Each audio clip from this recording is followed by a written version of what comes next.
भाइयों और बहनों, राष्ट्रपति जी ने आपातकाल की घोषणा की है। इससे आतंकित होने का कोई कारण नहीं है।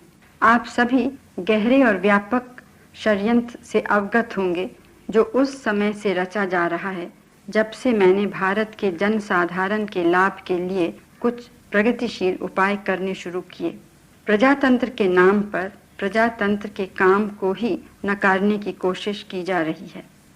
विधिवत रूप से निर्वाचित सरकारों को कार्य नहीं करने दिया गया है और कुछ मामलों में वैध रूप से निर्वाचित विधानसभाओं को विघटित करने के उद्देश्य से सदस्यों को इस्तीफा देने के लिए बाध्य किया गया।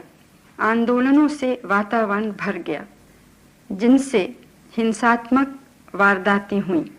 मेरे मंत्रिमंडल के साथी श्री एल.एन. मिश्र की अमानुषिक हत्या से सारे देश को धक्का लगा है। भारत के मुख्य न्यायाधीश पर कातिलाना हमले की भी हम घोर निंदा करते हैं। कुछ लोग तो हमारे सशस्त्र सैनिकों तथा पुलिस को विद्रोह करने के लिए उकसाने लगे हैं।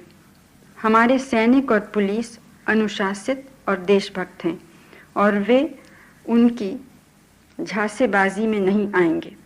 फिर भी इसकी गंभीरता को नज़रअंदाज नहीं किया जा सकता। विघटन तत्व पूर्ण रूप से सक्रिय है और सांप्रदायिक भावनाएं उभारी जा रही हैं जिससे हमारी एकता को खतरा है। मुझ पर सभी प्रकार के झूठे आरोप लगाए जा रहे हैं। भारतीय जनता मुझे बचपन से जानती है। मेरा सारा जीवन जनता की सेवा में बीता है। यह एक निजी मामला नहीं है। यह महत्वपूर्ण नहीं है कि मैं प्रधानमंत्री रहती हूँ या नहीं, लेकिन प्रधानमंत्री का पद महत्वपूर्ण है और उसे जानबूझकर बदनाम करने का राजनीतिक प्रयास न तो प्रजातंत्र के हित में न राष्ट्र के।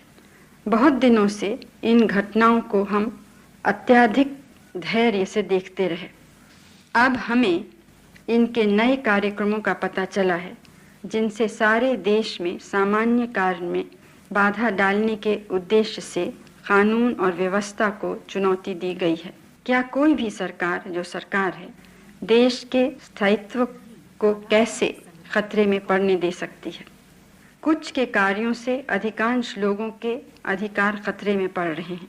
कोई भी ऐसी स्थिति जिससे देश के भीतर निर्णायक रूप से कार्य करने की राष्ट्रीय सरकार की क्षमता कमजोर होती है, वह बाहरी खतरे को निश्चय ही प्रोत्साहन देगी। यह हमारा परम कर्तव्य है कि हम एकता और स्थायित्व की रक्षा करें। राष्ट्र की अखंडता के लिए कठोर कार्रवाई करना जरूरी है। आंतरिक स्थायित्व के खतरे से उत्पादन और आर्थिक उन्नति की संभावनाओं पर भी असर पड़ता है। पिछले कुछ महीनों में निश्चित कार्रवाई से हमें कीमतों के बढ़ने को रोकने में व्यापक रूप से सफलता मिली है। हम अर्थव्यवस्था को मजबूत करने तथा विभिन्न वर्गों, विशेष रूप से गरीब और असुरक्षित वर्गों तथा उन लोगों की जिनकी आय निर्धारित है, कठिनाइयों को दूर करने के और उपायों पर सक्रिय रूप से विचार कर रहे हैं। मैं शीघ्र इन उपायों की घोषणा करूंगी। मैं आपको ये विश्वास दिलाना चाहती हूँ कि इस नए आपातकाल की घोषणा से कानून प्रिय नागरिकों के अधिकारों पर किसी प्रकार से असर नहीं पड़ेगा।